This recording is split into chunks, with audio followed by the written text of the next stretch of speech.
Listo. Muy buenas tardes con todos los presentes. Bienvenidos a continuar esta jornada sobre la capacitación de juzgamiento de delitos sexuales, delitos contra menores, niños, niñas y adolescentes. Antes de iniciar, me voy a permitir con todos dar las siguientes recomendaciones por parte de la Escuela de la Función Judicial. Reciban un cordial saludo y a la vez les sugiero, por favor, mantener así de las cámaras las personas que lo puedan hacer.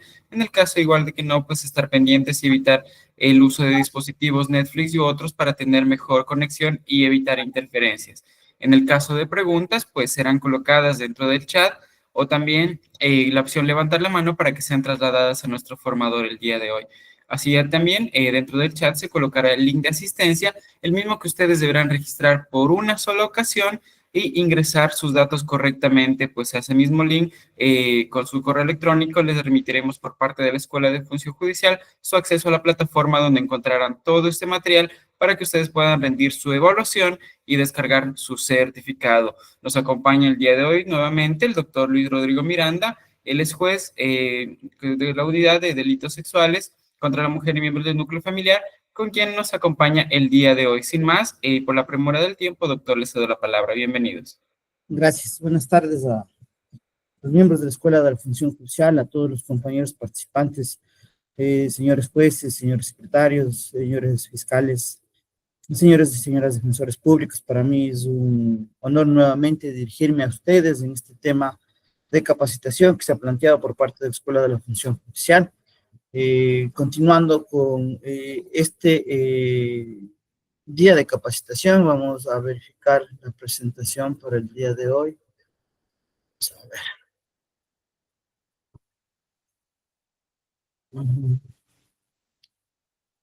Definición.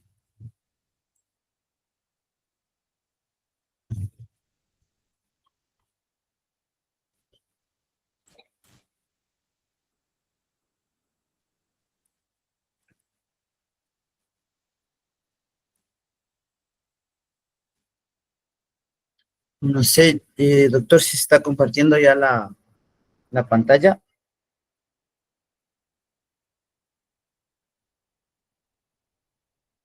Todavía no se visualiza, doctor. Ya. Vamos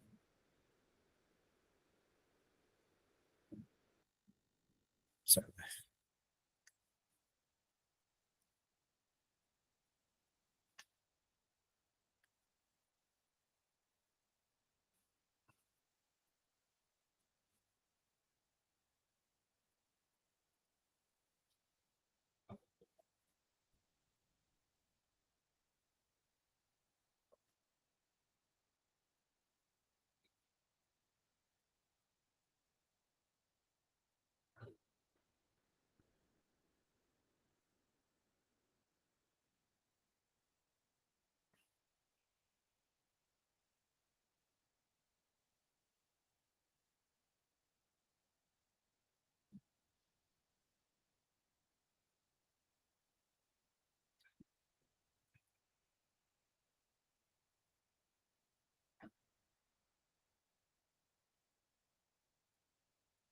Ahí no sé si ya se visualiza. Sí, doctor. Ahí se visualiza. Ya. Vamos a entonces a verificar la presentación.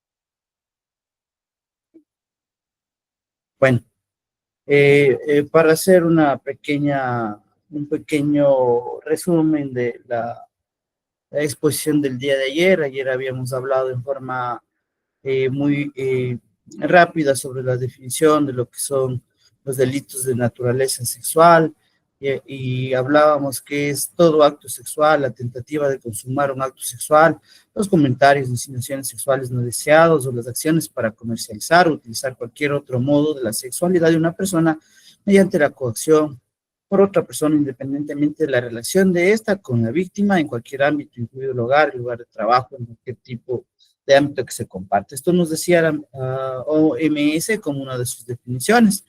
También habíamos tomado que los delitos de libertad sexual son conductas tipificadas dentro del ámbito penal que atentan contra los derechos de las personas a decidir libremente sobre su vida sexual, sin coacción, intimidación, violencia, abuso de poder. Habíamos establecido una clasificación conforme a la doctrina alemana, y esta doctrina establecía que los delitos son delitos sexuales leves, delitos sexuales de mediana gravedad, delitos sexuales graves y delitos sexualmente extremadamente graves.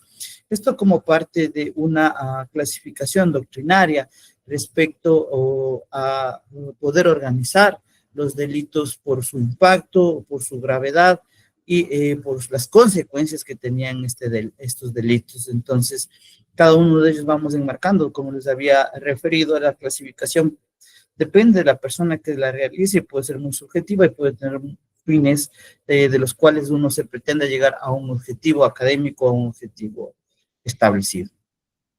La clasificación, según lo que dispone el Código Orgánico Integral Penal, de los delitos dentro ya de la estructura del COID, hablábamos que hay de los delitos de la integridad reproductiva, y tenemos solo dos tipos penales en este catálogo, que es la inseminación no consentida y la privación forzada de la capacidad de reproducción. Pasamos ya a los delitos de la integridad sexual, que es el tema específico ya de este curso. Ya habíamos abordado el acoso sexual, el estupro, la distribución de material pornográfico, corrupción de niñas y adolescentes, el abuso sexual, que es el tema de hoy. Ya centrándonos dentro del abuso sexual, hay que indicar que el Código Orgánico Integral Penal ecuatoriano define a este abuso sexual como el acto de naturaleza sexual sin consentimiento de la víctima y sin que exista el acceso carnal. El tipo penal abarca diversas conductas como los tocamientos indebidos, los actos de exhibición o contacto corporal sin penetración, lo cual distingue al abuso sexual de otros delitos como la violación.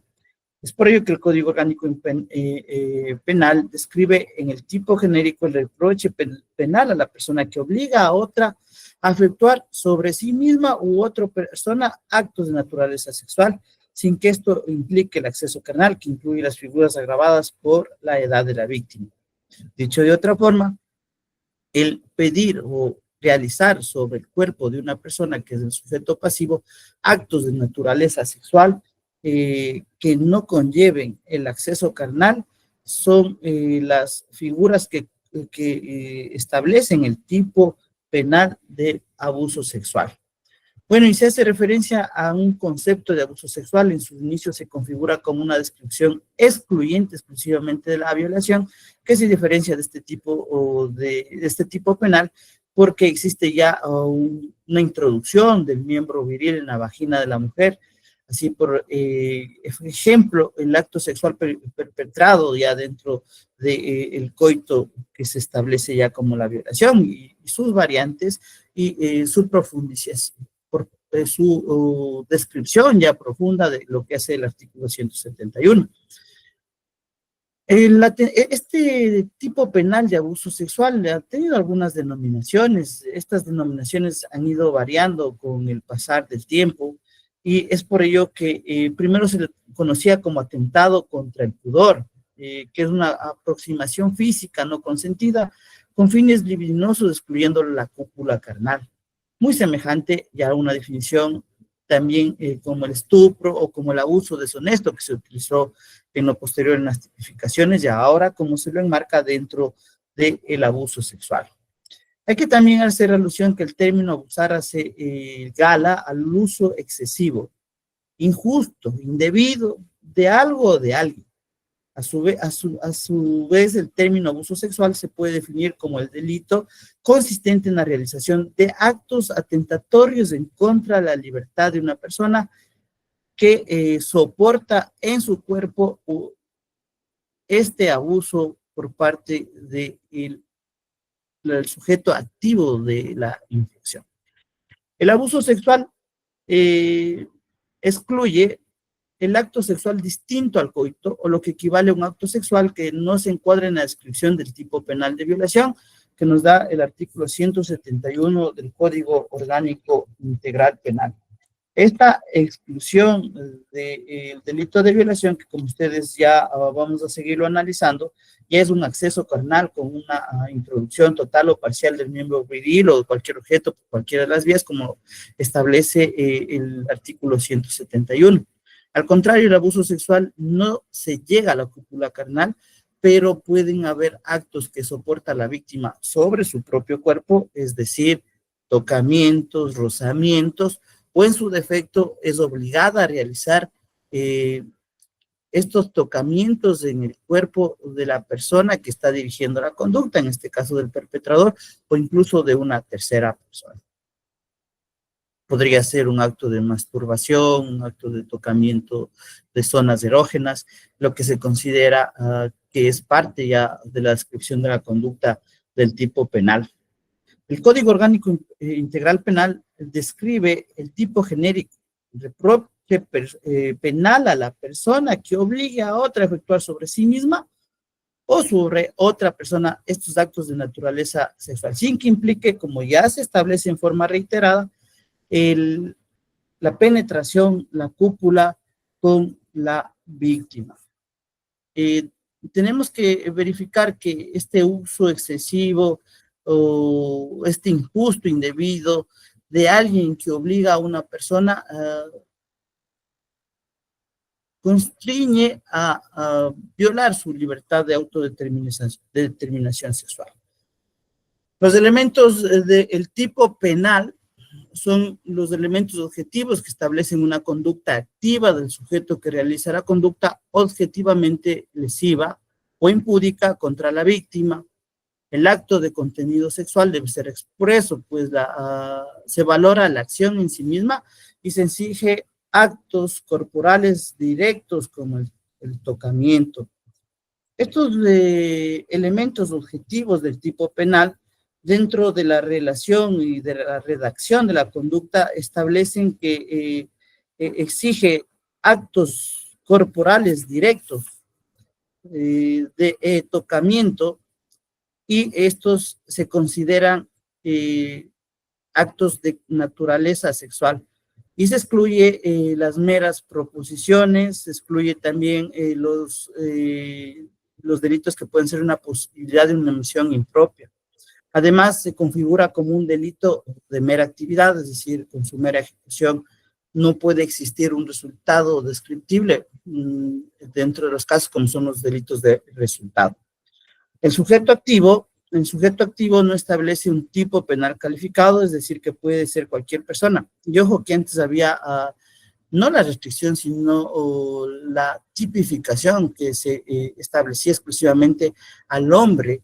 Ahora se lo considera que puede ser cualquier persona, sea hombre o mujer, que puede afectar la conducta, no importa el sexo de la persona que efectúe la conducta dentro de esta tipicidad, ya sea hombre o mujer.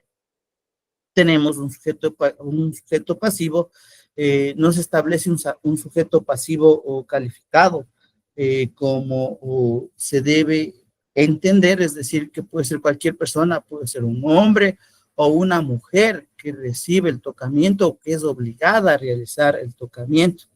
Pero aquí hay que estar claros en que la edad de la víctima es considerada para que existan ya los agravamientos dentro de la imposición de la pena. Entonces, hay que tener en cuenta estos particulares que incluyen la posibilidad de la edad de la víctima o de la privación también ya de el consentimiento de la víctima por situaciones de ingesta alcohólica o de utilización de sustancias. En referencia del verbo rector, el verbo rector, la conducta incluye el ejercer sobre otra un acto de naturaleza sexual.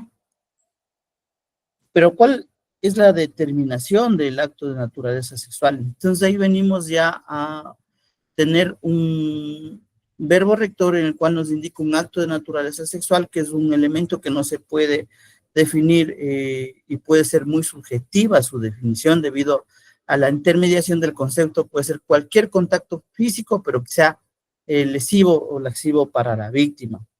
Esto determinar cuál es el hecho de un acto de naturaleza sexual es muy complejo, y una conducta sexualmente que debe ser abusiva, como lo establecen algunos tratadistas. El uso de la persona como objeto, como cosificación, es parte de la conducta del abuso, porque a la persona se le considera y se la cosifica para poder realizar los actos de naturaleza sexual.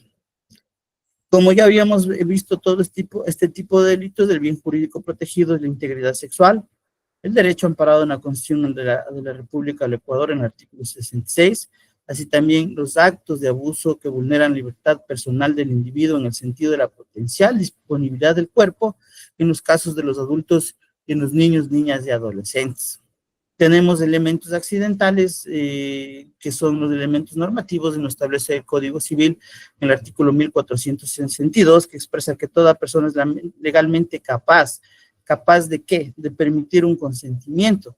Y también podemos tomar en cuenta los vicios del consentimiento que se encuentran establecidos entre el Código Civil en el artículo 1472, como ustedes conocerán. Estos vicios del consentimiento son los que pueden prestarse, como son el error, la fuerza, el dolo en la actuación, y que nulitan este consentimiento que puede pretender otorgar a la víctima. Tenemos elementos valorativos. Los actos de naturaleza sensual implica que el juez debe valorar la conducta lesiva en cada caso, aun cuando la doctrina ha precisado que es cualquier invasión física de carácter lesivo al cuerpo sin consentimiento de la víctima. Los elementos subjetivos del tipo penal, tenemos que establece una conducta dolosa, que precisamente un propósito impúdico, tanto por el deseo del sujeto activo de satisfacer su deseo sexual, que no implique el acceso carnal, respecto a los elementos subjetivos de este tipo penal. Bueno, ahora en la práctica, en el tramitar en el día a día de las unidades de violencia, de la judicialización de los delitos de abuso sexual, son un sinnúmero de delitos de abuso sexual. Ya su verificación y su judicialización, conforme a las estadísticas en las unidades judiciales, ya son tipos que tienen mayor constancia, y sus estadísticas son ya algo elevadas dentro de lo que se presenta en las unidades judiciales. Este tipo de delitos de abuso sexual ya son judicializados con mayor frecuencia, y conllevan siempre esa naturaleza dolosa de la persona, que obliga a una persona del mismo sexo o de otro sexo a realizar actos de naturaleza sexual sobre sí mismo, sobre su cuerpo o el cuerpo de la persona que le está agrediendo. Y dentro de esa judicialización de los procesos de abuso sexual, como se indica ya en la práctica diaria, ya existen algunas situaciones que deben ser observadas por los juzgadores, porque no toda conducta es merecedora de un castigo, debe haber una relevancia penal, y ahí se excluyen las conductas que nosotros hemos recibido, y los ejemplos que siempre recibimos en las universidades, en los cursos de derecho penal, en los cursos de violencia de género. Se excluye los actos involuntarios que pueden realizarse. Por ejemplo, no es lo mismo un acto de naturaleza sexual, que se da mucho en los medios de transporte público. O sea, hay los frotamientos, los tocamientos indebidos con esa naturaleza y esa connotación sexual. ¿Y cómo establecer cuál es el acto de naturaleza sexual o connotación sexual? Por ejemplo, un acto de naturaleza sexual en un medio de transporte, en los cuales se está trabajando mucho en las ciudades metropolitanas y en las grandes ciudades, donde la movilización de las personas se dan por las metrovías, se dan por el metro de Quito, se dan en las ecovías. Entonces ustedes verán que la congestión de pasajeros es muy alta. Entonces, dentro de esta congestión de pasajeros, se da el apretamiento de las personas mientras toman estos servicios públicos de transporte. Es en donde debe haber una conducta dolosa encaminada a satisfacer un fin libidinoso o un fin sexual de la persona que la ejecuta.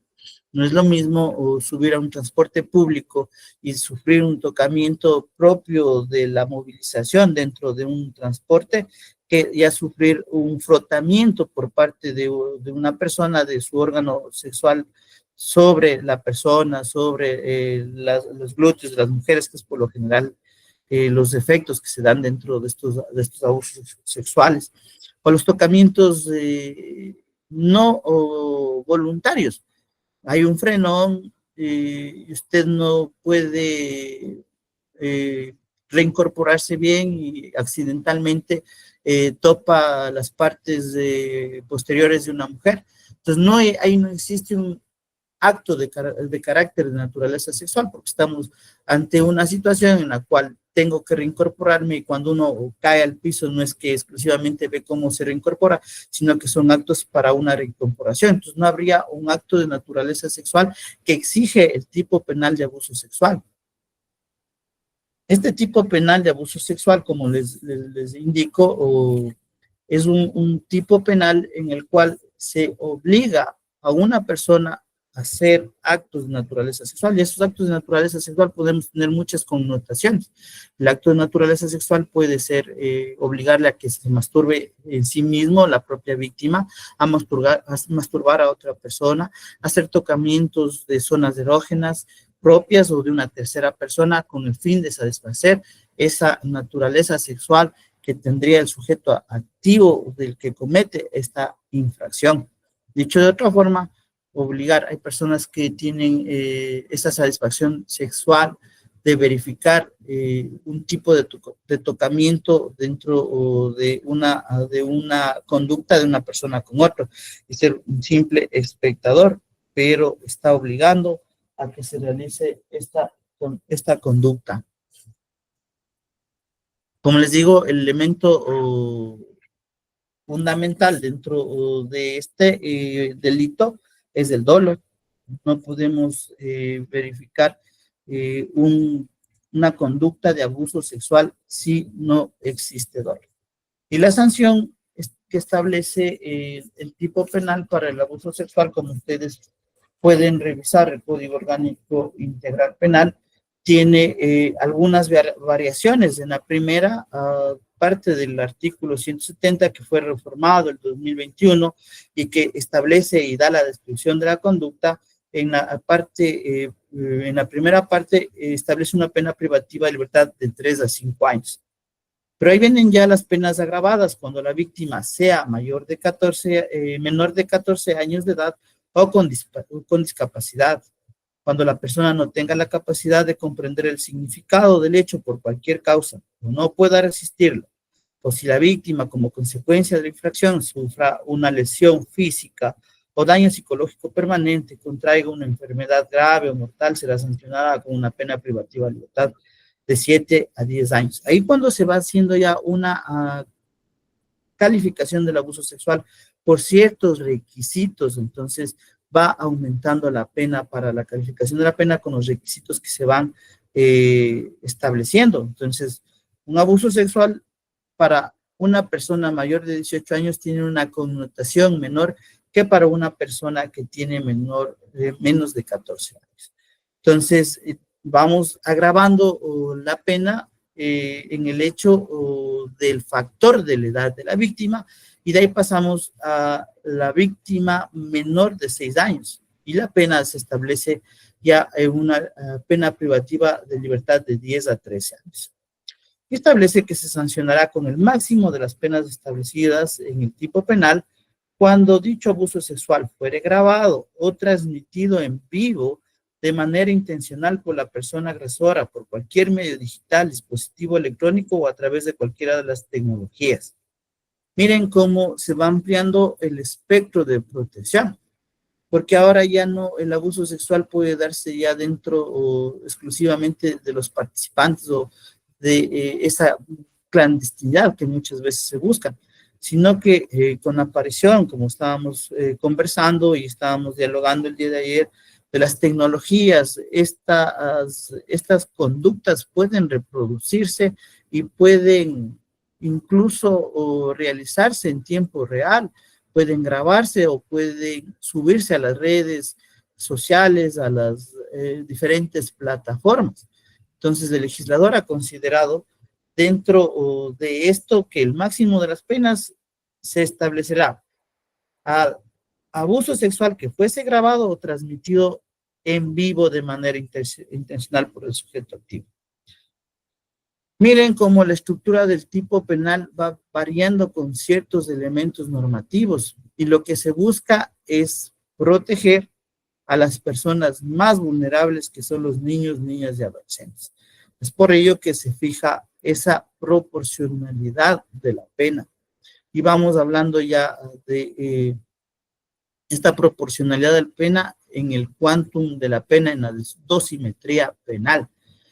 Ustedes saben y ustedes conocen siempre esta dosimetría penal y que se hace siempre a la alusión que tenemos por parte de nuestros maestros en las universidades, en los posgrados, de la dosimetría penal que la fijan como la medicina que da el médico a su paciente. Entonces, para fijar una pena hay que buscar esa dosimetría penal, al igual que el médico para curar una enfermedad le da una cierta dosis de medicamento para poder restablecer el funcionamiento de la persona o restablecer su salud. Entonces tenemos esa comparación. Si el médico en el momento de recetar cierta cantidad de medicina lo hace en forma muy escueta, una dosis muy baja, la medicina no va a surtir efecto. Por su parte, si el médico en forma excesiva también va a considerar y a recetar la medicina, tampoco se va a lograr el efecto deseado. Muy diferente es esta dosimetría penal, que también nos indica que, como en la medicina, la dosis tiene que ser la correcta para restablecer la salud del paciente. En el derecho penal sucede lo mismo. Entonces, esa dosimetría penal debe llevar a que la pena sea proporcional, es decir, para un delito con ciertas características habrá un tiempo de pena que no va a ser el mismo tiempo de pena que para un delito con mayor gravedad. Y ahí vamos a llegar y abordar al debate de que una pena muy prolongada no surte los efectos que establece nuestro Código Orgánico Integral Penal, que es la reinserción, reeducación, reinserción de la persona. Penas muy alargadas establece el doctor Luigi Ferrajoli en su libro Y Derecho y Razón, indica en forma clara que una persona que pase más de 10 años privado de su libertad ya no va a ser útil para la sociedad y no va a poder incorporarse. Una pena muy endeble tampoco va a lograr el efecto de disuasión dentro de la imposición de una pena. Es por ello que el legislador debe tener conocimiento de esta dosimetría penal para establecer en forma correcta cuál es la pena que merece tal conducta y asimismo establece los elementos para agravar la pena en las modalidades de la conducta que se van verificando dentro del Código Orgánico Integral. Sobre el abuso sexual, otras de las connotaciones que debemos indicar de el abuso sexual, hay como indicar que tiene el propósito de satisfacer ese deseo de sexualidad, pero siempre y cuando no llegue a la penetración. Entonces ahí tenemos situaciones que consideran los doctrinarios que pueden pasar de los hechos de tocamientos, rozamientos, incluso el coito interfemoral. ¿Y qué significa este coito interfemoral? Son los frotamientos exclusivos del pene dentro de la esfera del fémur de la mujer, de las partes de la mujer, sin que exista este coito con una mujer o con una persona de cualquier sexo, o en su defecto este frotamiento que se da en las partes pélvicas o en las partes de los glúteos de la persona que es objeto del delito de abuso sexual. Un delito recurrente que es denunciado, pero como les indicaba, el establecimiento, no sé si les indiqué el día de ayer, el establecimiento de los planes criminológicos, indica Eugenio Raúl Zaffaroni, son presupuestos irrealizables, porque cada estado tiene un plan penal que debe interpretarse, pero si ese plan se cumpliera a rajatabla, la mayoría de los ciudadanos estaríamos presos. Entonces, se lleva a judicialización los delitos de mayor connotación, los delitos de mayor gravedad, y dentro de los tipos penales en contra de la violencia, en contra de la mujer y miembros del grupo familiar, delitos contra la integridad sexual, se considera al abuso sexual uno de los más recurrentes que se da en todos los aspectos y ámbitos sociales. No sé si hasta aquí tienen alguna pregunta sobre el abuso sexual. Ahora, es muy difícil de definir, como yo les había indicado. Tenemos una pregunta, doctor, que me mencionó el siguiente aquí. Bueno, no, en cuanto al tema del abuso sexual, mencionan lo siguiente: cuando se cometen estos tipos de delitos, cuando se encuentra la persona involucrada en estado de embriaguez, ¿cuáles serían también las consecuencias? En este caso, pues no se encontraba con sus cabales conocimientos en el acto. Muy bien. Sí, es muy recurrente que las personas que son acusadas de delitos de abuso sexual, por lo general están en estado etílico, pero el estado etílico no agrava ni excluye la responsabilidad en la conducta, a menos que venga o sea, derivado de un caso fortuito fuerza mayor, que como ustedes muy bien lo saben, esta situación de encontrarse en estado etílico no atenúa ni agrava la responsabilidad. Se comete la conducta y se establece la sanción. Excluiría la responsabilidad de la persona cuando el estado etílico devenga de una fuerza fortuita, un caso fortuito o fuerza mayor, muy poco verificable este caso de fuerza mayor. ¿Cómo una persona puede cómo puede caer en caso fortuito, fuerza mayor en un estado de embriaguez? No sé, al menos se me ocurren los ejemplos típicos que nos dan en las universidades, las personas que trabajan en destilerías, las personas que trabajan con agentes que contienen alcohol, por ejemplo, los pintores cuando no utilizan las mascarillas, una persona que trabaja en una destilería y que caiga en el tanque de fermentación. Ahí podríamos hablar de una exclusión de la conducta, pero al no ser así, al no derivar de una embriaguez de un caso fortuito o fuerza mayor, la conducta sigue siendo punible. Listo, doctor, gracias. Gracias. Bueno, continuamos. Como les indico, el abuso sexual es Doc, tenemos otra pregunta antes de que pase. Menciona lo siguiente: ¿cuál sería un poco especificar la diferencia entre el tocamiento y la obligación al acto de naturaleza sexual?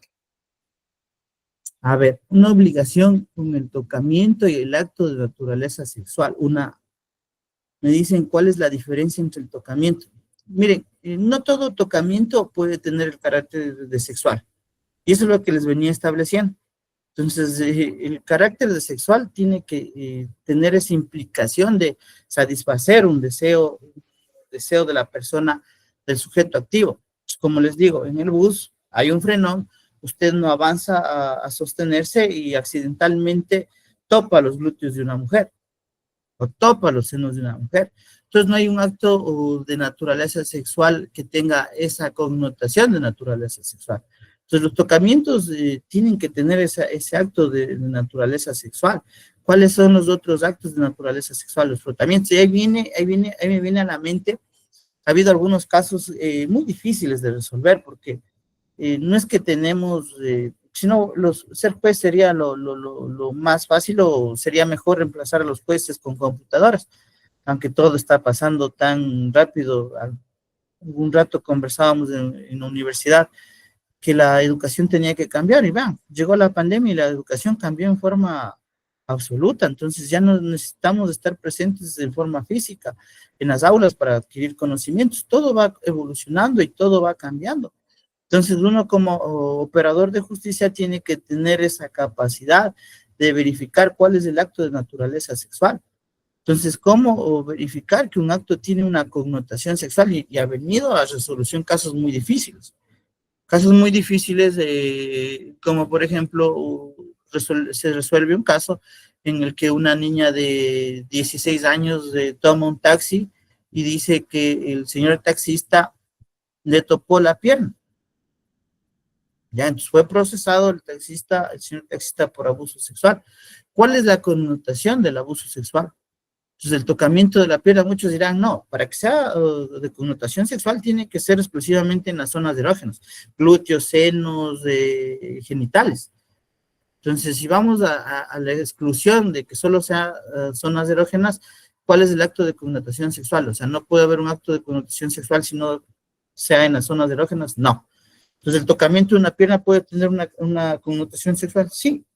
El tocamiento del oído puede tener una connotación sexual. Para muchos dirán, ¿qué connotación sexual puede tener tocarle a una persona el oído? Para unos puede tener una connotación sexual, sí, porque pueden ser zonas de fácil estimulación, o pueden ser zonas que ciertas personas tienen una estimulación a un hecho sexual. Entonces, hay personas que los oídos los tienen muy duros y les causa mejor molestia. Todo depende de cada una de las personas. Eso fue uno de los casos uno de los casos complejos que se tuvo que resolver por parte de una de estas unidades, desde el tocamiento de una persona, de un adolescente, de su pierna. Y digamos más concretamente de la parte de la rodilla, porque no podemos decir dentro del proceso que hubo un tocamiento de la parte ya de la ingle, no, sino fue la parte de la rodilla. ¿Qué aducía el taxista? Dice, no, yo al momento que mantenía y guiaba las marchas, accidentalmente topé la rodilla de la presunta víctima. ¿Qué decía la víctima? No, me tocó la rodilla de una forma que me hizo sentir incómodo. Entonces, usted como juez, ¿cómo resuelve este tipo de casos? Hay casos y casos que uno tiene que resolver, muy diferente y con otras connotaciones del caso que se da siempre en el bus. Entonces nos tocó resolver el caso de una persona, como ustedes me acaban de poner el ejemplo, que pasa con una persona que está en estado etílico. Entonces hay un señor que se sube al bus en estado etílico, ve a una señorita que trabaja en el área de salud, se le acerca por la parte de atrás de sus glúteos y comienza a realizar el coito femoral, lo que se conoce como los frotamientos con su miembro masculino, y es apresado en el momento mismo del cometimiento del delito, un delito flagrante, y es procesado. Entonces, miren la dificultad y el grado de dificultad que se presenta en estos delitos al resolver estos delitos. Entonces, eso ya depende de la experticia del juez y cuáles los elementos de convicción que a uno como juez nos traen los señores fiscales. Entonces, hay casos muy complejos y hay casos que tienen una resolución que no dejan de ser complejos, pero no tenemos estas situaciones que se nos presentan, como el tocamiento de la rodilla. Entonces, ¿qué hacemos? ¿Cuál es la naturaleza sexual? ¿Cuál es la connotación en tocar a alguien la rodilla? Unos dirán, sí, los más feministas, los más arraigados en que toda conducta necesita un castigo, dirán, no, tiene que sancionarse a la persona porque le tocó la rodilla. Entonces ahí vamos verificando si se subsume la conducta dentro de los elementos del tipo penal de abuso sexual. Y uno de los elementos valorativos es la connotación de la conducta lesiva del cuerpo, del tocamiento del cuerpo sin consentimiento de la víctima. Tampoco puede procesarse una persona por abuso sexual por el hecho, y se da mucho. No es que sea muy recurrente, pero se da, y en todas las provincias se da, y se da el hecho de que personas puedan estarse masturbando viendo a una persona que está en el mismo servicio público. Entonces, se cumpliría un abuso sexual por el hecho de observar a una persona y realizarse un acto de naturaleza sexual que los está realizando el propio sujeto en su propio cuerpo, sin la connotación de la víctima. No, no es un abuso sexual. Podrá ser cualquier otro tipo de conducta eh, punitiva o con tipo penal, pero un abuso sexual no va a ser el tocamiento de una misma persona sobre sí misma, sino requiere que la otra persona, el sujeto pasivo, actúe sobre su cuerpo. Cuando usted le obliga a tocarse, masturbarse, tocarse zonas erógenas o tocarse en forma sugestiva con naturaleza sexual, y otra forma es que usted le obligue el tocamiento en su cuerpo propio o en el cuerpo del sujeto activo. Otra pregunta, doctor Jimmy, me estaban comentando. Sí, me dice que, por ejemplo, se puede pedir que se someta al procedimiento abreviado porque eso me menciona lo siguiente, si es que también ese tipo de procedimientos. Bueno, por la práctica hay una directriz que cuando son defensores públicos, cuando ustedes ya se topan con los señores, señoritas, colegas muy estimados de la Defensoría Pública, a quien desde ya les digo, es una labor muy difícil, tantos casos que tienen que afrontar, y hay la directriz que los defensores públicos no les aceptan procedimientos abreviados en las flagrancias, por ejemplo. Y eso está por un lado bien porque no se conoce mucho sobre el cometimiento de la conducta, la carga procesal que tenemos, pero hay que verificar ya lo que dice, lo que nos establece el Código Integral Penal respecto a los procedimientos abreviados y las excepciones. Entonces, dentro la sustanciación del procedimiento abreviado, hay ciertas exclusiones en las cuales no pueden darse estos procedimientos abreviados. Dentro de las exclusiones que nos establece el Código Orgánico Integral Penal, debemos verificar que hay ciertos tipos de delitos que no pueden ser sometidos al procedimiento abreviado. Y los requisitos establece el 635, que dice que las infracciones sancionadas con pena privativa de libertad de hasta 10 años son susceptibles de este procedimiento abreviado, excepto los delitos de secuestro contra la integridad sexual y reproductiva, y cuando se trate de delitos de violencia sexual contra los miembros de la mujer o miembros del núcleo familiar. Entonces, esas son las reglas del procedimiento abreviado verificadas en el 635, que excluye los delitos de naturaleza sexual, integridad sexual y reproductiva. ¿Alguna otra pregunta? ¿Listo? No, doctor, no tenemos más preguntas. En forma general, es un tipo penal que debe ser correctamente investigado para llegar a una correcta resolución y tener los jueces y operadores los elementos suficientes para continuar con un procesamiento o en su defecto evitar que una persona sea procesada, poniendo en práctica lo que establece el Estado Constitucional de Derechos y Justicia. Siempre les he dicho y siempre he mencionado en las conferencias, el juez es un tercero imparcial.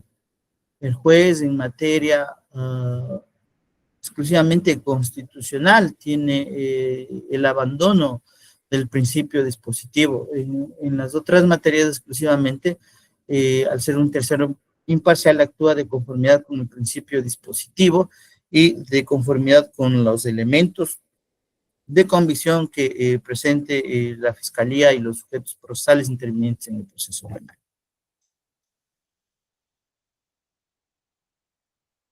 Listo.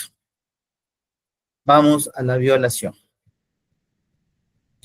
Previo a aterrizar en el delito de violación, sí me gustaría hacer referencia a los antecedentes históricos y la evolución de este delito de violación, este delito que es el más recurrente y el más denunciado, creo yo, dentro de las estadísticas que manejamos en las unidades judiciales.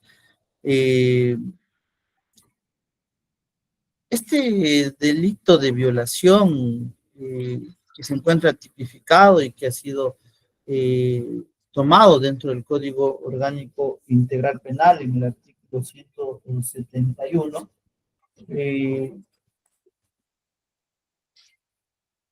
de nuestro código, conlleva ya algunas reformas que fueron puestas en práctica en el 2019, en el 2021, y que son las últimas reformas que se han efectuado en el tipo penal de violación. Dentro de los antecedentes históricos del tipo penal de violación, hay que referirnos a la cultura en Grecia, que el acceso carnal violento no constituía un delito grave. Ya les indico que en Grecia la pena era pecuniaria y en su lugar la víctima estaba destinada al abandono por el deshonor de su familia. Miren cómo va evolucionando. Entonces vamos a ver que en Grecia el acceso carnal violento no constituía delito. Al contrario, tenía una pena pecuniaria y la víctima estaba destinada a ser abandonada por su familia al haber sido deshonrada. Con este mismo criterio, en las sociedades de Roma, se distinguió a las mujeres víctimas de violación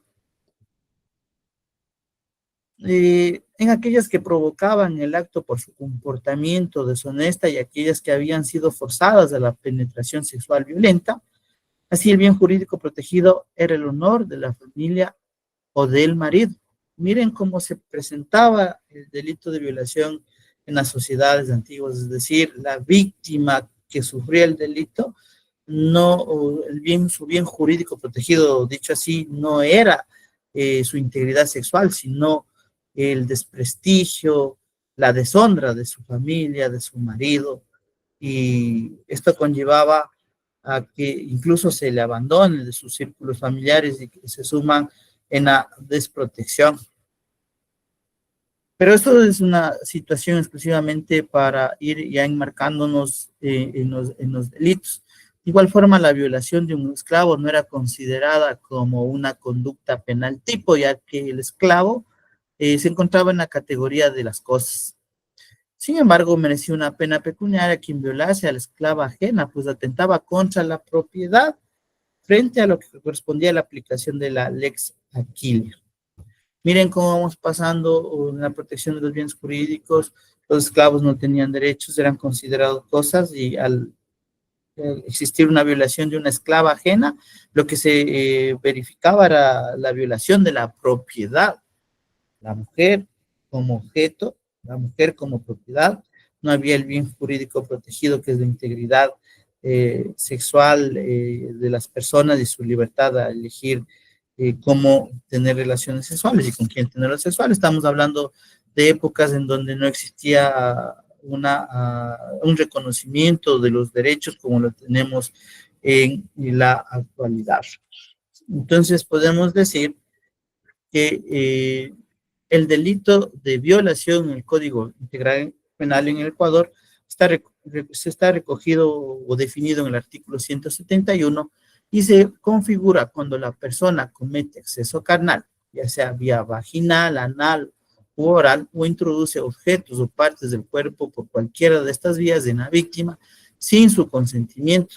La violación se produce mediante el uso de violencias, amenazas, intimidación, o cuando la víctima se encuentra en situación de vulnerabilidad, inconsciencia, incapacidad de resistir, como ya la agravación cuando hay personas menores de 14 años o personas con discapacidad.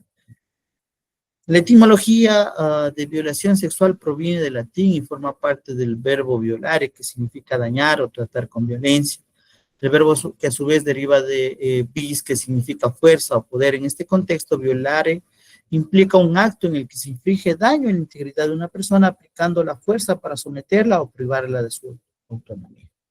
Para que se configure este delito de violación, el COI establece algunos de los elementos constitutivos que determina la configuración jurídica, en los cuales se destacan el acceso carnal o introducción de objetos o partes del cuerpo con la falta de consentimiento y con el uso de violencia, intimidación o situaciones de vulnerabilidad.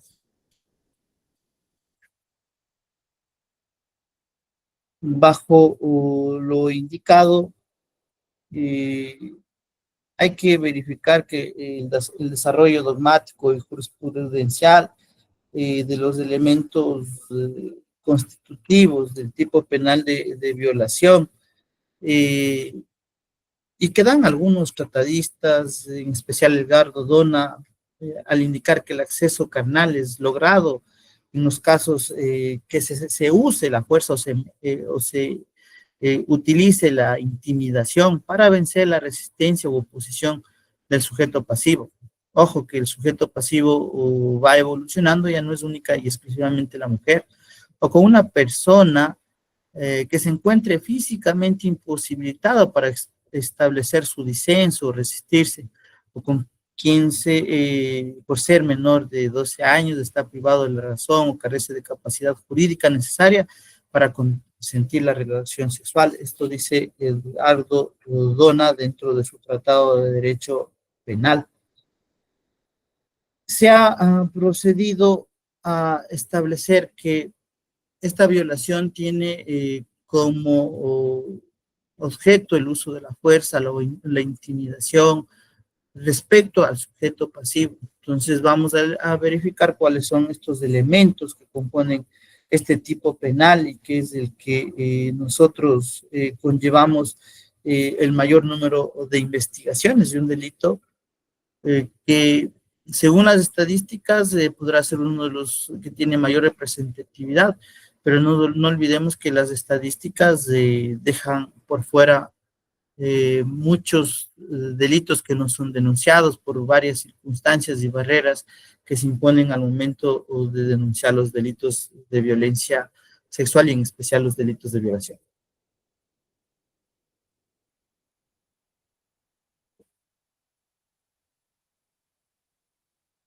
Y dentro del objeto tenemos que es el acceso carnal del pene o en la vagina con la salvedad que establece al determinar tanto el hombre comete el delito de acceder a la mujer, como en su caso la mujer como sujeto activo del delito que puede realizarlo cuando existe la introducción de objetos u otras partes. No solamente la mujer puede introducir como forma de violación objetos, sino cualquier persona u otras partes del cuerpo por la vía vaginal o anal cuando hay penetración del miembro viril, que es la conducta tipo, por cualquiera de las vías o cavidades como es la vía anal, vaginal o bucal. Tenemos que dentro la conducta, el elemento objetivo del tipo penal. La conducta, que es una acción, no hay un tipo penal omisivo de violación. El tipo penal exige una acción para la configuración del delito. Se requiere una conducta activa y proyectada al cuerpo de otra persona, materializada en el acceso carnal, lo cual no ocurre en el delito que habíamos analizado anteriormente, como es el abuso sexual. Entonces, esta acción o conducta activa está proyectado en el cuerpo de la otra persona. Tenemos un sujeto activo de la conducta, puede ser cualquier persona, la identificación del sujeto activo. En el delito de violación no tiene ninguna connotación, puede ser cualquier persona, sea hombre o mujer, porque antes del delito de violación era exclusivamente determinado para el hombre, situación que va evolucionando y ahora la identificación surge a la concepción de que el hombre ya no es la única persona que puede perpetrar la violación propia y tenemos que se distingue el sexo del autor ya en la tipificación del Código Orgánico Integral Penal, por lo que puede ser efectuado por cualquier persona.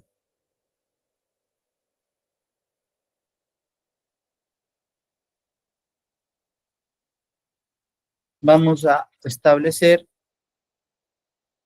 por ello que este delito puede ser cometido tanto por hombres o por mujeres, que implican la introducción incluso de los objetos distintos al miembro viril, que pueden ser variados y que se han dado muchos casos en los cuales se verifican qué tipos de objetos pueden ser utilizados, que son situaciones que componen el hecho. Tenemos un sujeto pasivo conforme lo que establece, puede ser cualquier persona independientemente de su sexo, conforme la tipificación de la conducta. Este artículo es específico al contemplar las condiciones de la víctima primaria de la infracción, cuando indica cuando la víctima se halle privada de la razón o el sentido, o cuando por enfermedad o discapacidad no pueda resistirse. Al respecto, cabe precisar que el sujeto pasivo puede estar privado de la razón por cualquier causa provocada por el sujeto activo o por la condición física o psíquica precedente para la adecuación al tipo penal. Continuamos con el verbo rector.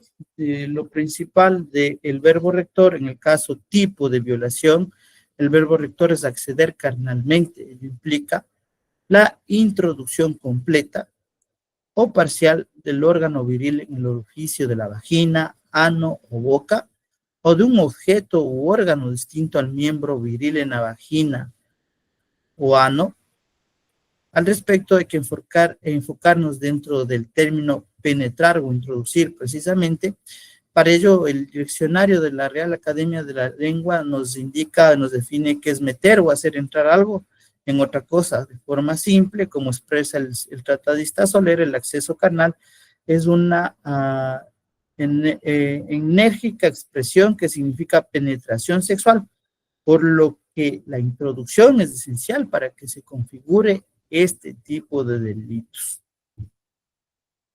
Continuamos con el objeto material, como a lo largo de todo este tipo de delitos en contra de la libertad sexual y reproductiva, el bien protegido o el bien jurídico protegido es la libertad de la autodeterminación sexual dentro de la potestad de cada persona de elegir eh, su vida sexual.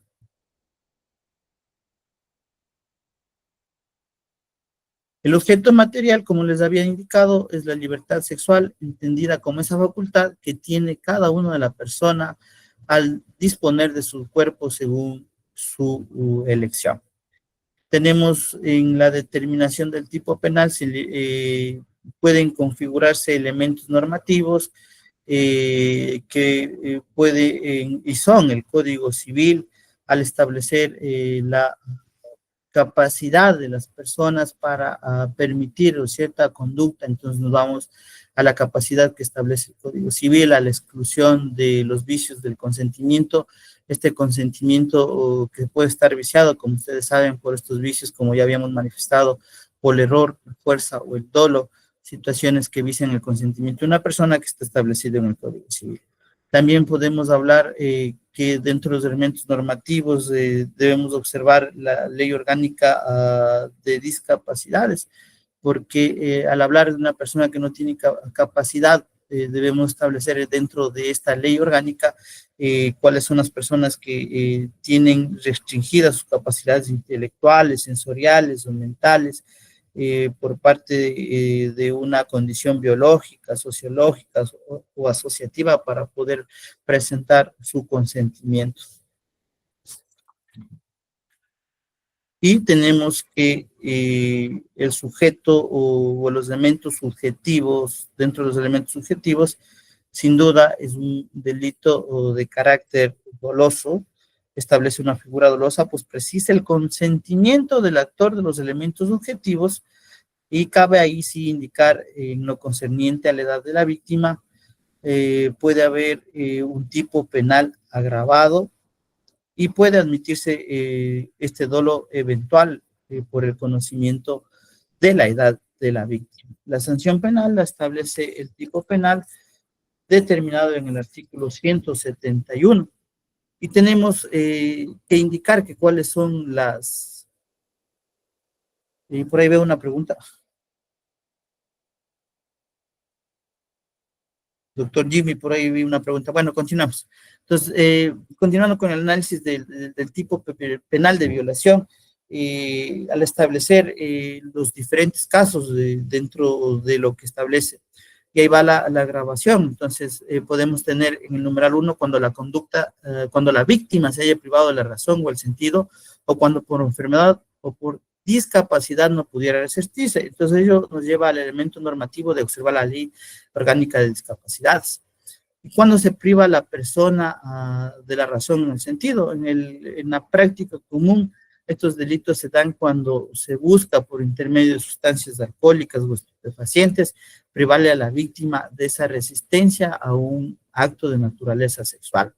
Entonces, es muy indispensable dentro de los elementos de convicción que se recojan en las investigaciones, realizar los exámenes toxicológicos devenientes de las muestras que se toman a las víctimas dentro de las unidades médicas, unidades de medicina forense, para poder establecer cuál era el grado de alcohol que tenían en la sangre, cuál puede ser la utilización de sustancias estupefacientes que se utilizaron para privarla de este sentido para poder otorgar el consentimiento o no a una relación, o cuando por enfermedad se vea disminuida esta capacidad volitiva de tener ese consentimiento para consentir una infracción, o por discapacidad, las personas que no tienen esa capacidad de poder prestar su consentimiento por las enfermedades que pueden presentar dentro de su humanidad y que pueden ser preexistentes al delito de agresión. Entonces vamos a ver que aquí puede haber una conducta dirigida en un término, aprovecharnos de la persona al momento de hacerle ingerir alcohol o sustancias pacientes, o privarnos de un estado de enfermedad que se encuentre la víctima en la cual no pueda dar su consentimiento, o lo más recurrente cuando se accede a personas con discapacidad. Estos delitos conllevan ya a la adecuación de la conducta y sin duda a esa actuación de los. Cuando se use la violencia, amenaza o intimidación, vamos a hablar del numeral segundo, cuando la persona, el sujeto activo por cualquier medio use violencia, y la violencia también debe ser un factor descriptivo dentro de los elementos de convicción que presenten los señores titulares de la acción penal pública, esa violencia que se deja dentro del cuerpo de la víctima, que se radica dentro de los exámenes que se realizan, los informes médicos legales, o las amenazas o intimidación, y no cualquier amenaza o intimidación, sino la que genere el quebrantamiento de la voluntad de la víctima. En el numeral 3, cuando la víctima sea menor de 14 años, y ahí ya nos enmarcamos a esta connotación de la edad. Entonces ahí vamos a ver que la pena, cuando sea dentro de uno de los 3 numerales, que son los más recurrentes que se presentan en las unidades, será sancionado con el máximo de la pena prevista en el primer inciso, es decir, con la pena de 19 a 22 años. De ahí tenemos que puede presentarse, pero mejor dicho, se sancionará con la pena prevista en el primer inciso cuando la víctima, a consecuencia de la infracción, sufre una lesión física o un daño psicológico permanente, cuando la víctima, como consecuencia de la infracción, contrae una enfermedad grave o mortal, si la víctima es menor de 10 años, miren cómo se va agravando la conducta por la implicación de los factores que dan el resultado de este delito. Cuando el agresor o tutor es un representante legal, curador, pues aquí ya hablamos el agravamiento de la pena de un sujeto calificado, que ya sea parte del entorno íntimo de la víctima, de la familia, del entorno de la víctima, el ministro del culto o la profesional de la educación, salud, o cualquier persona que tenga el deber de custodiar a la víctima. Y les voy a ser muy franco, por allá por el año 2007, mientras recibía y participaba en uno de los cursos en el cual era uno de los primeros cursos para la renovación de los jueces en el 2011, perdón. Dentro de la información y dentro del conocimiento, eh, yo no pensaba que los delitos de violación tenían mayor connotación dentro del mismo círculo familiar. Y es con los diferentes estudios y capacitaciones que recibimos a nivel nacional o internacional por parte del Consejo de la Judicatura, en donde uno va conociendo que sin duda el mayor número de delitos sexuales ocurren en el círculo familiar y no son denunciados. Son los que menos se denuncian por varios factores.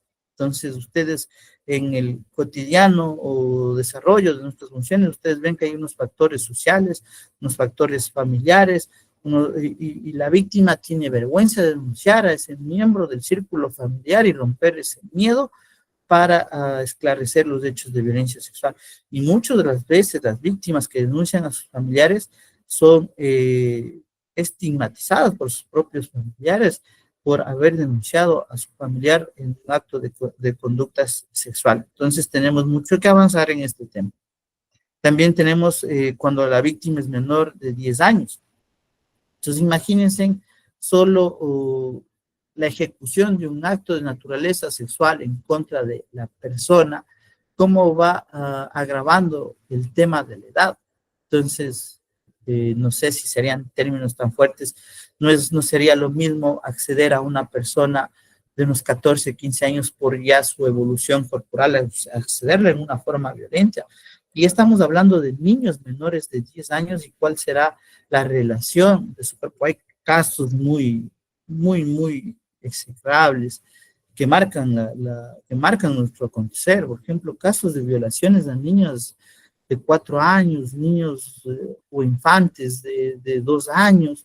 Entonces, a veces no nos cabe como operadores de justicia cómo se pueden dar estos actos de naturaleza sexual en contra de sus niños. Imagínense verificar un caso de violencia sexual en contra de una niña de 2 años y el resultado que recibió su cuerpo mediante ese acto de naturaleza sexual. Entonces, es por ello que el legislador va buscando esa proporcionalidad de la conducta tipo y va agravando las penas con ciertas consideraciones como la edad, el estado de salud, el estado de desprotección, es decir, buscamos una mayor protección a los grupos de atención prioritaria. Y también castigamos a las personas que tienen esa labor de protección sobre la víctima, aumentando las penas. Cuando establece también el numeral 5, la víctima que se encuentre bajo el cuidado de la agresora por cualquier motivo, ya no solamente cuando sea por motivos de entorno familiar, en motivos religiosos, motivos educativos, sino por cualquier motivo se encuentra bajo protección de la víctima, excluyendo, eso sí, la violación incestuosa, que lo vamos a tratar más adelante. El numeral 6 que nos dice que cuando la violación se agrava, sea grabada o transmitida en vivo de manera intencional por la persona agresora, por los medios digitales, dispositivos o electrónicos o a través de cualquiera de las tecnologías de la información. Esta reforma fue introducida en el 2021. Entonces ya no vamos más allá que consideremos que los delitos de naturaleza sexual son delitos clandestinos. Ahora, ¿cómo les explico? Con las tecnologías hay mucha situaciones que son transmitidas en vivo y hay agresiones de esta naturaleza que pueden ser transmitidas en vivo cuando de manera intencional se graba estas agresiones sexuales y se las transmite por cualquier medio digital, pues tiene una pena agravada. Cuando además de la grabación o transmisión de esta violación con cualquier medio digital, dispositivo electrónico o cualquiera de las tecnologías de la información y la comunicación, se agreda físicamente a la víctima en dicha agresión también sea grabada o transmitida. En todos los casos se produce la muerte de la víctima, será sancionada con pena privativa de libertad de 22 a 26 años. Y ahí hay que hacer una distinción. Entonces, el hecho de dar muerte a la víctima no es que se trate de la tipificación o la subsunción de la conducta de violación a un tipo penal en contra de la vida. Y ahí tenemos que tomar en cuenta que el problema o el objeto o el fin de la primera conducta del agresor fue la violación, fue el acceso carnal, que dentro del transcurso del cometimiento de la infracción se dieron otras circunstancias que terminan con la vida de la víctima, no quiere conllevar a que sea sancionado por una pena, por uno de los delitos en contra de la integridad de la vida, sino al fin estaba orientado a un acceso carnal en contra de la víctima dentro de la ejecución de esa conducta, la sometió, la amarró y terminó estrangulándose. Entonces vamos a decir, no, por ahí vaya a salir alguna persona dice, no, eso ya es un femicidio. No, no, no, vamos a la intención, a ese concurso de delitos. ¿Cuál fue el fin que perseguía el sujeto activo dentro del delito de violación? Entonces, miren, no hay que excederse en delimitar cuáles son las conductas y una correcta adecuación para que exista una verdadera sanción penal. También hay que hacer alusión que la Corte Constitucional ha emitido la sentencia 1721/2023 que declara que el numeral 1 del artículo precedente será condicionada siempre que se entienda que la imposibilidad de la resistencia no se limite al aspecto físico de cualquier otra índole que exprese su posición. Se comprende que existen casos en los que debido a la condición de discapacidad de la víctima no hay posibilidad de oposición o de que se exteriorice la misma, lo cual implica que por ello exista consentimiento. Hay casos y casos en los cuales la discapacidad de la víctima puede ser que le prive de un consentimiento absoluto. Es muy difícil este tipo de casos en los cuales las víctimas están discapacitadas físicas y mentalmente, que no pueden oponer ninguna resistencia al acto de violencia y tampoco pueden otorgar ningún consentimiento porque no tienen esa capacidad, están en tal estado que necesitan una mejor protección y que se lo busca a través de la norma. Es importante también referir que este tipo penal establecido por el Código Orgánico o dentro del artículo 171, en forma clara y precisa establece las conductas de 19 a 22 años, de ahí tenemos la conducta agravada, y vamos verificando que el legislador hace ese análisis de proporcionalidad de los efectos de la conducta. Y algo sí que es muy importante también establecer es como cuando consecuencia de esta infracción contrae una enfermedad grave o mortal. Hay muchos casos en los que estas enfermedades graves o mortales son las enfermedades de transmisión sexual. Entonces, cuando una persona sabe que tiene una enfermedad como el síndrome de inmunodeficiencia, el SIDA, es una persona que tiene un potencial contagio y sabiendo esta condición comete el delito de violación y contagia a otra persona con esta enfermedad grave o mortal, entonces la pena será agravada. Entonces, tenemos un sinnúmero de situaciones que se presentan en el tipo penal de violación que deben ser investigadas con esa curiosidad. Y ahí en la próxima sesión hablaremos de cómo es el tratamiento que deben recibir las víctimas de violencia sexual y cuáles son los parámetros para dar ese correcto tratamiento a las víctimas de violencia sexual, delitos contra la libertad sexual y reproductiva. Bueno, hasta aquí sobre la violación. De ahí tenemos un tipo de violación que incorpora el código. Claro, Sí, doctor Jimmy. tenemos unas preguntas y por honor al tiempo que me había solicitado usted, pues para ir terminando con las preguntas, creo que sería para dejar el tema. No sé si le parece. Sí, claro. Listo. Entonces la siguiente pregunta menciona lo siguiente. Ya, he direccionado las preguntas en cuanto al texto. Menciona que si una persona escribe textos en los cuales se indica insinuaciones de tener relaciones sexuales, se procedería también a hacer acoso. Y también en el tema de los procesos de violación a un adolescente cuando la única prueba que existe es el semen en un colchón en cuanto a la valoración de la prueba en delitos de violación. Esas serían las preguntas, doctor. A ver, vamos por la primera, Jimmy. Doctor Jimmy, por favor, me ayuda con la primera, vamos haciéndola por partes. Ya, listo. La primera pregunta corresponde a que qué sucede en los casos en los cuales una persona escribe vía mensaje de textos las intenciones de tener relaciones sexuales con esa persona. ¿Eso sería una forma de acoso sexual o cómo igual correspondería el procedimiento para determinar la culpabilidad de esas personas? Ya, a la pregunta del acoso sexual tenemos que referirnos a la verificación del tipo penal del artículo 166. Entonces, está clara la determinación que la persona que solicite algún acto de naturaleza sexual para sí o para un tercero prevaliéndose de su situación. Entonces, hay que ver qué grado o qué situación tiene la persona que recibe los mensajes de texto, siempre que haya la insinuación o solicite el acto de naturaleza sexual. Dicho de otra manera, el mensaje tiene que tener esa carga que establece el artículo 166, es decir, le solicite la realización del acto de naturaleza sexual. Y debe haber, como ya habíamos manifestado en el tipo penal de acoso sexual, esa relación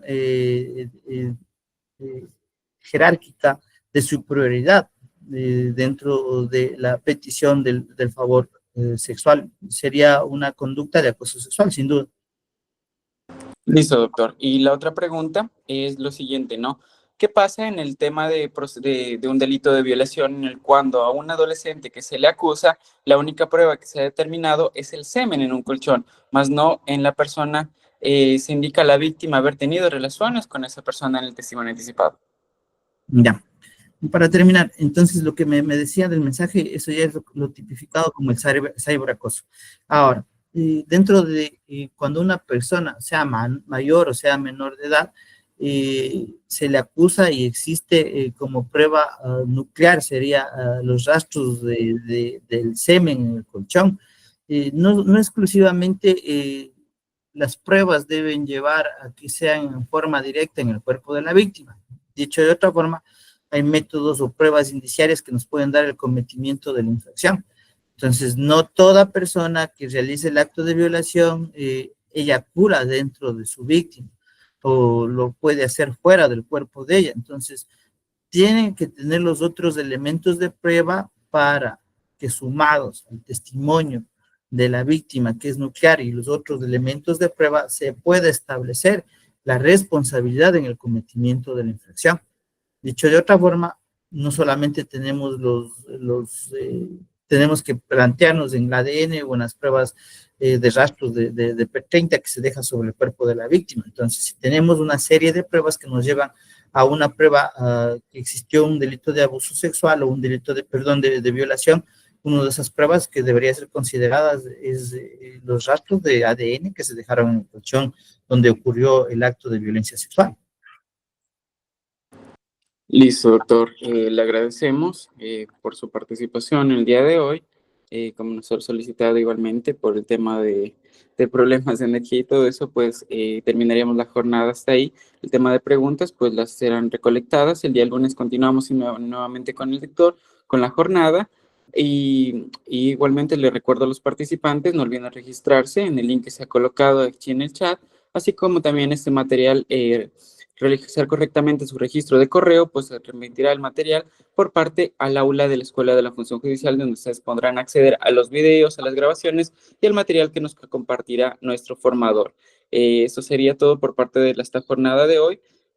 Los esperamos la próxima semana con continuación del formador y con la posterior formadora que nos acompañará sobre estas temáticas. Estimado doctor, reciba también un agradecimiento por ser nuestro formador por parte de la Escuela de la Función Judicial.